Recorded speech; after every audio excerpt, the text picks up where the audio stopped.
The thing is, today we are going to see what's going on in Europe. And in Europe it's extremely hot. The heat wave continues, which in Spanish is called Ola de calor. And you can hear the noise from my fan. Just so you know, it's not the microphone acting up, it's just the fan. Sorry about that, it's just really hot. You can still ask things like, why the author doesn't have an air conditioner? I really like that. So, what's happening? Climate change is causing record heat in the seas of Europe. And a recent scientific study showed that climate change caused by humans is also the reason for record seawater temperatures around Europe. And what does that mean? It means changes in the ecosystem. It means that some fish will become less common, some will become more common, something will change somewhere, but overall things won't get better. Because the sea hasn't synchronized with the weather yet, so to speak. According to the analysis by this very scientific group, which used scientific methods to assess all this climate change, about 2 degrees Celsius were added to the temperature of the Mediterranean Sea, and about 1.5 degrees to the seas of Western Europe. It's boring, but it's all true. And the seas are changing. The seas are changing a lot. In some places fish disappear, in others more southern species appear. In short, it's extremely interesting. Come to Europe to study all this. The worst part is that the heat affects not only the seas, but also the forests. There are a lot of wildfires, and most of them are caused by human activity. Unfortunately, there are still so-called people, or creatures, I would say, who for some reason decide to set fire to the nearby forest. It's very strange. Or tossing cigarettes out the window, which is essentially the same. A historically hot summer caused thousands of deaths and greatly raised wildfire risk. Unsurprisingly, wildfires soon followed. In Belgium, for example, a very strong fire is threatening one of the towns. Firefighters in Belgium are battling the largest forest fire in the country's modern history, and it's in a hard-to-reach area near the border with Germany. Local residents are helping, farmers are helping, but for now everything is difficult and people are being evacuated. Military helicopters are flying here, and the fire has grown to 3,000 hectares, meaning that the area of forest that has burned. Belgium has been experiencing a new period of intense heat and drought in recent days. It's the same in Greece. On the Greek island of Salamina, for example, not far from Athens, 2 fires broke out at once. 2 people died, and hundreds of vacationers were evacuated from the beaches. People who came or sailed there to relax were taken away on Coast Guard patrol boats and other vessels. And in general, in Greece, the situation with fires is really bad. Since the end of July, the country has been hit by a strong series of major forest fires. Naturally, that figures. And in Portugal, which is a southern country, at one of the fires near the border with Spain, 5 firefighters received minor injuries. In Spain, unfortunately, a serviceman who was involved in firefighting has died. But reinforcements from France are expected to arrive soon. And there are arsonists, for example, in Croatia. There are huge fires here as well. If you live in Croatia, write about it. Some perpetrators were discovered. 4 people, I don't know what they were thinking, who did all this on purpose. Well, in France, where one of the worst fires in European history was raging, they managed to contain it. And now France is helping other European countries to fight the fires. Well, that's a fire and you could say a natural disaster. But there are also social disasters. One of the social problems is the huge number of young people who aren't working in Europe, including Germany. Here we are told that more and more young people in Germany are neither studying nor working. 1 in 10 people aged 20 to 24 neither go to work nor study. Among them, there are slightly more women than men. And researchers have found out the reasons for this behavior. As it turns out, young women are affected more, and among inactive youth, the unemployment rate is 10%. In rural areas, it's almost 8%. And in economically developed regions, the situation is a bit better. But overall, there is even a special term for this – NEET. Not in employment, education or training. They are not employed, not studying and not undergoing vocational training. And such people are not only in Germany, but in all countries of the European Union. The most are in Romania and Bulgaria. I don't even know why. Maybe it's connected to something interesting over there. And in France. The list is in the Netherlands, Sweden and the Czech Republic. But by the way, when I moved to Spain, it was 12 or maybe 13 years ago in Andalusia, which is one of the southern regions, the youth unemployment rate was as high as 40%. So apparently this statistic isn't reflected here, or maybe the situation has improved there now. Honestly, I don't know.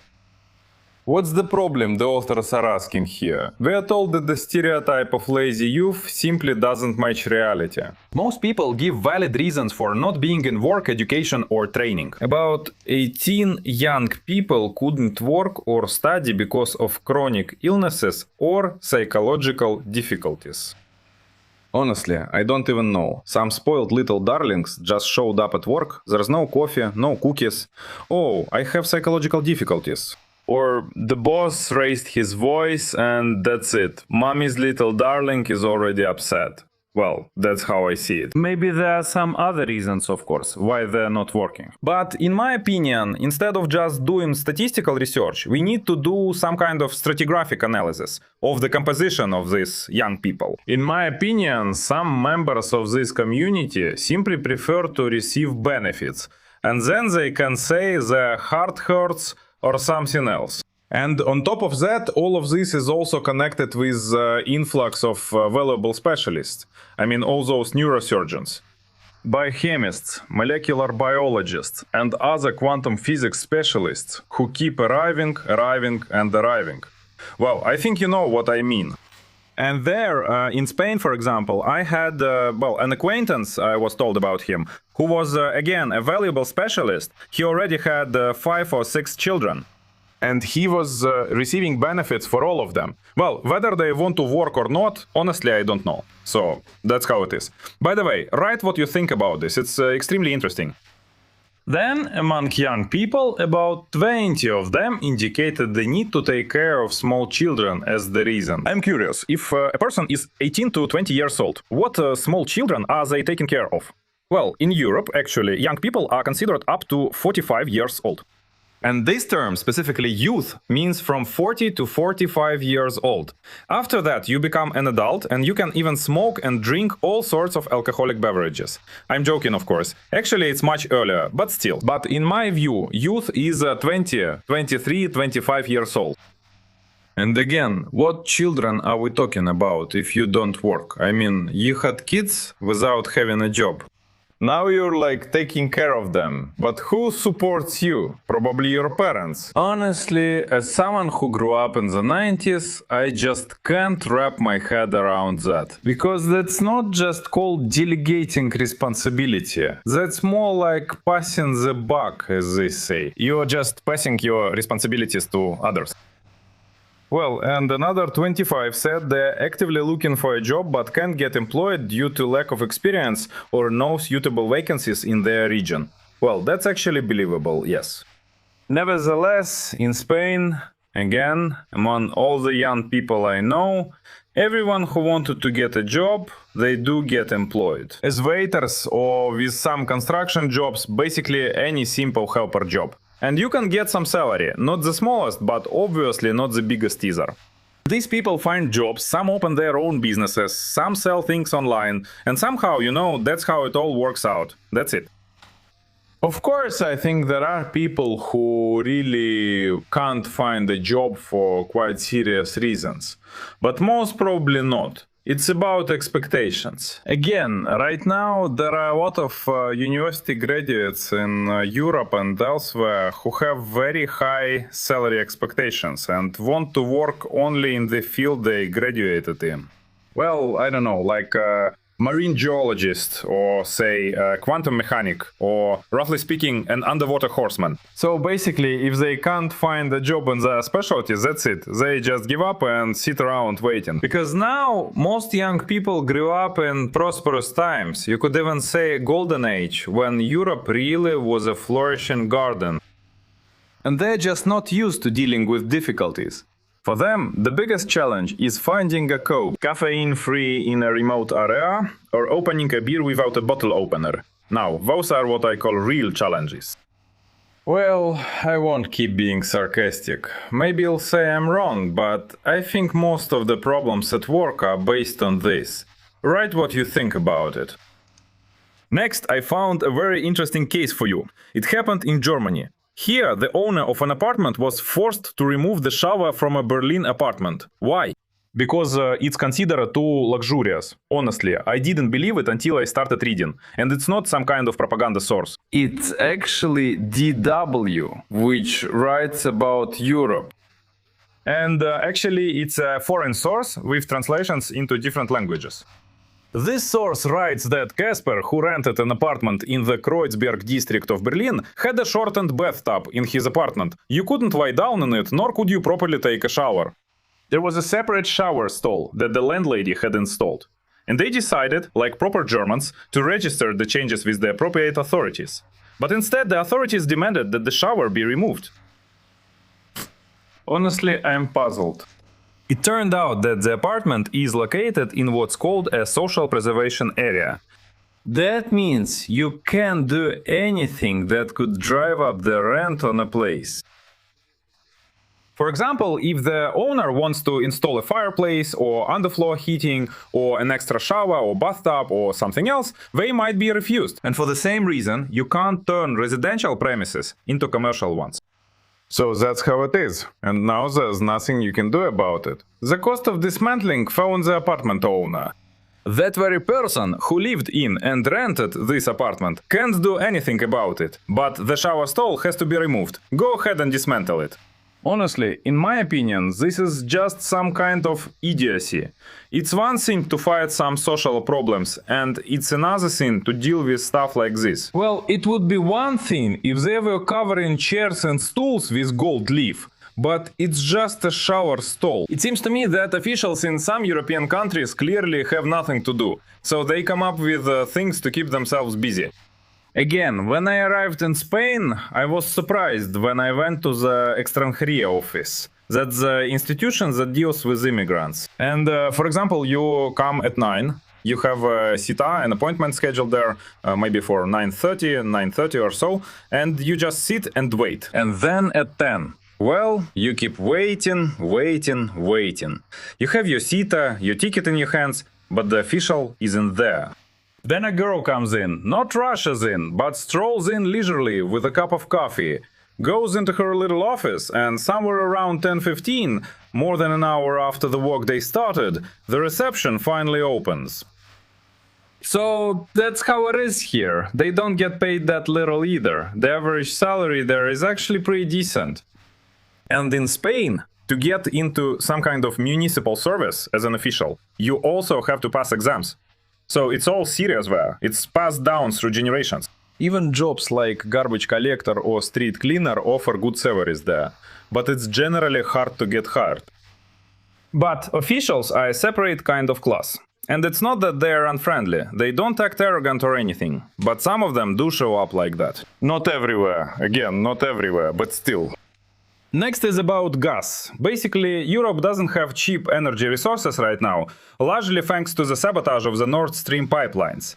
This is what they look like. And in the Croatian city of Pula, a second suspect in the sabotage of the Baltic gas pipelines has been detained under a warrant issued by Germany. The most interesting part is they made an arrest. He was arrested, let me tell you, during the filming of a movie about the explosions of those very Nord Stream pipelines. This is without a doubt some kind of paradox, in short. They detained a Ukrainian and he's a diver. The arrest took place in Pula. He has already avoided extradition to Germany twice. Well, just by the way, speaking of officials. And they caught him during the filming of a thriller called Snake Island, featuring Hollywood stars, a show, with Sean Penn and Adrian Brody. I don't know who will watch this movie. Blowing up pipelines. They're going to show this in theaters. Are you all out of your minds? Who's going to watch this? This is of course a problem, and a very important one. For Germany, for all the other countries in Europe, and for Russia as well. But to watch this in theaters? Are you serious? Really? So that's the interesting thing. The detainee reportedly attached explosive devices to the gas pipelines. And he is suspected specifically of acting as part of a group of people who carried out the explosion using explosives. He is a Ukrainian citizen whom Poland previously refused to extradite to Germany. And as far as I remember, I think Luzhny was suspected of being responsible for this operation. I might be wrong, but I think I read something like that. If I'm wrong, let me know in the comments. If I'm right, let me know in the comments as well. And despite everything, despite the difficulties, there's no gas, no jobs, no energy, and the gas storage facilities are only 61% full. By the way, the amount of stored gas has increased. That's good, but it's still not up to standard. Well, anyway, but in Germany they opened a center for protection against drones. All these wonderful people are having fun, the money has been spent, and everyone can be happy. What especially makes me happy is the jacket on the person, the woman on the right. It reminds me of the 1940s. Well, anyway. In Germany, on Tuesday, a new technological counter-drone center opened. Now everyone can be happy that apparently either drones won't fly into Germany, or if they do, they will be caught. Well, anyway. And the organization will become part of Berlin's strategy to counter drone threats. In addition to the research division, it includes a mobile federal police unit for combating drones, and the Joint Coordination Center for countering unmanned aerial vehicles. It was established by the federal and regional authorities. Well, that's how things are. Now everyone is perfectly protected. And the reserves, as I mentioned, by the way, the gas in underground storage, that's good news. Europe's reserves have grown to about 60 or 61%. The Association of European Operators reported this based on the gas day results. This is 17 percentage points lower than the average for this date over the past 5 years, though. And this is extremely alarming, because if they don't manage to fill it up, and the winter turns out to be cold, and most likely it will be, oh, it will be tough in Europe, especially in the colder regions. And the level of natural gas reserves in Europe is a key indicator for the global gas market. The total storage capacity of the system is 109 billion cubic meters of active gas. And in the global LNG market, Europe has become the largest importer overall. By the way, it also pumps Russian gas, which gets mixed with others there, and then it immediately stops being Russian. The largest, here's some news I read, yes, Europe has become the largest buyer of Russian gas, specifically LNG, in recent times. Despite all the shouting that we are all green now, with wind turbines spinning and solar panels working, it doesn't quite match reality. Oh, so what? And according to the current weather forecast, the average air temperature this week is 3 degrees Celsius below the climate norm for this time of year. Spain, which is suffering from the heat, is of course happy for those enjoying cooler weather, but not wholeheartedly. I'm telling you honestly, what kind of life is this, always sitting in that brutal heat and dying, but anyway. And finally, the last news, the most interesting one I've prepared for you, the coolest one. Remember, the 3 Baltic guys are always saying, we're about to go, we're going to fight, we've got 1 tank, somewhere there's a cart, and we'll even find a horse to fight. We've got a whole squad of underwater scooter riders, we found a platoon there. In the nearest kindergarten. Well, anyway, suddenly they've got some kind of threats.